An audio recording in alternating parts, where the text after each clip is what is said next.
that one time there was this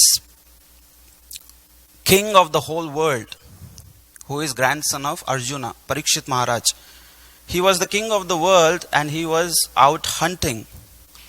And he became thirsty and parched. And he was looking for a place where he can, have some water. So he went to the ashram of Shamik Muni. And Shamik Rishi was in deep meditation. And Parikshit Maharaj was not received properly. According to Vedic tradition, any guest that comes in your house should be welcomed and received properly. Atithi Devo Bhava, he should be treated as God. But he was not received properly. At the same time, he is king, and king has a right to, give a small punishment. So he thought this dead reception is behavior like his behavior is like a dead snake. So there was a dead snake lying there on the ground. So Parikshit Maharaj took the dead snake and wrapped it around the neck of Shamik Rishi. When Shamik Rishi came to know, he did not mind. But his small son, Shringi, he felt offended. And he cursed Parikshit Maharaj that you will die in 7 days and 7 nights. Now you can imagine the king of the entire world is given this curse, who is also happened to be grandson of Arjuna. And when he was in the womb of his mother Uttara, we know the chapter when Ashwatthama sent Brahmastra to kill Pandava's son, like Abhimanyu's son was Parikshit, who was in the womb of Uttara. So that time Uttara prayed to Krishna that please protect my child. If you have to take life, take my life, but please protect my child. That time Krishna entered the womb of Uttara and he protected Parikshit Maharaj. That is why Parikshit Maharaj was well known as Vishnu Rat. Vishnu Rat means the one who is always protected by Lord Vishnu. And he always liked that name. So he thought Lord Vishnu will always protect me. My name is Vishnu Rat, and if I have received such a curse to die in 7 days and 7 nights, it must be a reason, it must be a scheme of Lord Vishnu. So he accepted the curse. Because he was a pure devotee and he was so strong, he could have, just rejected the curse, or he could have cursed Shringi back. But as a great Vaishnava, he simply accepted, thinking that it is the desire of Lord. And then he renounced everything. He sat on the banks of Ganges, and he was determined to fast until death. But he was not understanding why this all is happening. I was doing so good. I was the king. I had so many wives, nice children, and I never did any adharma. I was always a righteous king.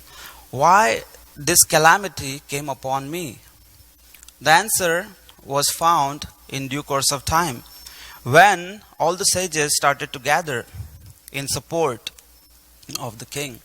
And then Shukadeva Goswami appeared there. And then he understood that this is Krishna's mercy upon me, that Krishna is giving me Vaishnava Sangha. Krishna is giving me association of a Mahabhagavat Vaishnava, Shukadeva Goswami. So the time when they both agree, when Parikshit Maharaj accepted Shukadeva Goswami as the spiritual master, the first question he asked is, Atha pruchhami samsiddhim yoginam paramam gurum purushasya yat karyam riyamanasya sarvataha. He did not ask why this is happening to me. He did not ask, how can I kill Shringi, or how can we, get rid of the curse. He asked the question, please tell me what is the duty of a person at all the times. Especially, please tell me what is the duty of the person who is about to die. That was his perfect question. And Shukdev Goswami responded, Tasmad Bharata Sarvatma Bhagavan Ishwaro Hari Shrotavya Kirtitavyascha Smartavya Cho Ichchita Abhayam. Whoever desires to be free from all the miseries must hear about, glorify. Now, Shrotavya, that person must hear, Kirtitavya, must glorify Lord Vishnu, and Smartavya, always remember Lord Vishnu, who is the super soul, who is the Sarvatma, Bhagavan, Ishwar, who is the real controller, who is the cause of all causes. So, this is how the Bhagavatam begins. And from tomorrow we'll see how Shukdev Goswami will be giving answers to all the wonderful questions of Parikshit Maharaj. And basically Bhagavatam deals with 10 topics. Atra Sarga, Visarga, Sthanam Poshanam, Uteha, Manvantara Ishanu Katha, Nirodha, Mukti, and Ashraya. So 10 topics are covered in Bhagavatam. So the beginning with Sarga, creation. So there is Sarga means creation, the primary creation, which happens through the agency of Purusha avatars. Like Krishna expands in Balram, then Balram expands in Sankarshan, Sankarshan expands in Narayan, then Mahasankarshan, and then Mahavishnu. Mahavishnu is the first Purusha avatar, and from whom Mahatattva begins, the material world, which is emanating, in the form of millions of, unlimited number of universes are coming out of the pores of body of Mahavishnu. And then in each of that Brahmanda, there is Mahavishnu, who expands in the second Purusha avatar, which is Garbhodakshai Vishnu. So in those Brahmanda, there is Garbhodakshai Vishnu. And then from Garbhodakshai Vishnu, Brahma, who is the secondary creator, is created. Brahma's son is Shiva. And then this is how, creation, the primary creation takes place through the agency of Krishna, through Purusha avatars. So, from Brahma, different species are created. So, what is the difference between Sarga and Visarga? Visarga is sub-creation. So, Sarga means the primary creation, the first topic of Bhagavatam. It talks about the elementary creation of 16 basic items of matter. Prabhupada writes in 2.10.1 onwards, there are 5 elements, fire, water, earth, air, and ether. Then 5 sense objects, sound, form, taste, smell, touch. And then 6 senses, eyes, ears, nose, tongue, skin, and mind. So these basic elements come from Purusha avatar, from Krishna. That's why Krishna is called, or Mahavishnu is called, the primary creator. And just like a father may give his child, they have this Lego, building blocks. So the building blocks are given by Lord Vishnu, and Brahma uses those building blocks and creates whatever he wants. So then Visarga, the sub-creation, the subsequent resultant interaction of the modes of material nature, the interaction of senses and sense objects, is called Visarga, which is also called manifestation of external energy of the Lord. So first canto and second canto, we can see Sarga and Visarga is very nicely explained in detail. Then Sthanam and Poshanam. Sthanam is like different planetary systems that are created by the Lord just to fulfill those desires of the living entity to be independent of the Lord. And the living entity wants to enjoy separate. So Krishna provides them with sthana. Everyone has received a position, a sthan. Just like, according to the law of karma, previous activities performed by the living entity and the current activities and the desires and the behavior of the living entity, everyone has got a particular place, in a particular house, particular background, particular family, the type of parents, that decides the type of body, that decides, your likings, dislikings, according to the body. So everything is according to the protection of Lord Krishna. Sthanam, like in Bhagavad Gita, Krishna says, Samoham sarva bhuteshu nasti dvesho na priya. I am equal to everyone. No one is dear to me, and I hate no one. Everyone is equal. That is the concept of sthanam. But poshanam is one step ahead. So in sthanam, we see Canto 3 and 4 and 5, where there are wonderful pastimes of Daksha Prajapati and Dhruva Maharaj, Prachin Bharishya, and it is nicely explained, bhakti, devotional service, in the mode of ignorance, devotional service in the mode of passion, devotional service in the mode of goodness. How even devotional service can be performed in these modes, even until the time one is completely pure. So poshanam is like, in the same words, Krishna says, Samoham sarva bhuteshu nasti dvesho na priya, ye bhajanti apitu mam bhaktya mayite teshu chapi aham. But those living entities who surrender unto me, who are completely dedicated to me, for them, they live in me and I live in them. So that's a close and thick relationship. That is called poshanam.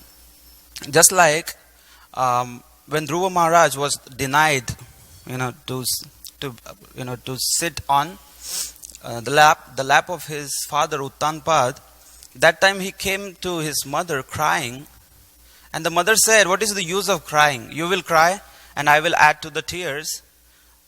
It will not solve the problem. It's better you go and find Lord Vishnu, because the only person who can absorb the tears of everyone is Lord Vishnu, is Lord Krishna." And in the purport, Srila Prabhupada writes that Krishna has the heart of millions and millions of mothers. So that is poshanam. Like a king will provide the necessities of life to all the citizens, whoever, according to their own inclinations, the king will provide. But to his own son, the king will take a special care. So that is the difference between sthanam and poshanam. Poshanam is like, Krishna's very close, very intense care and love for his own devotees. Like Krishna says in the chapter of Amrish Maharaj that sadhunam grastarudaya aham bhakta paradhina ya swatantra iva dvija. He says, I am not independent. I am completely dependent on my devotees. So if you have offended Amrish Maharaj, you go and beg forgiveness to Amrish Maharaj, because I am sold out to my devotees. I am not independent.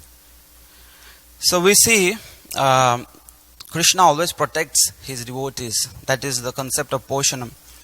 Like Indra committed such a great offense. All the demons that came to Vrindavan, they just came with the intention to kill Krishna, or maybe some of his cowherd friends which were with him.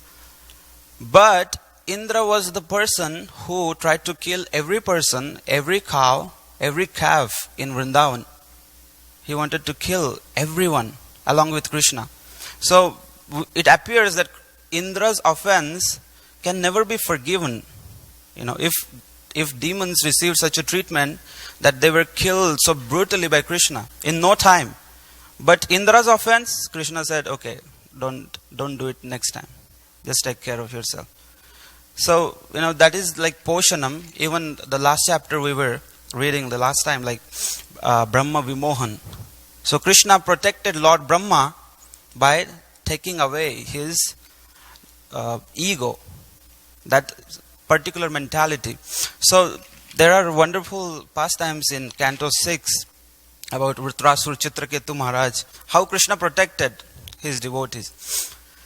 And then there are other chapters, other topics of Bhagavatam, Uti.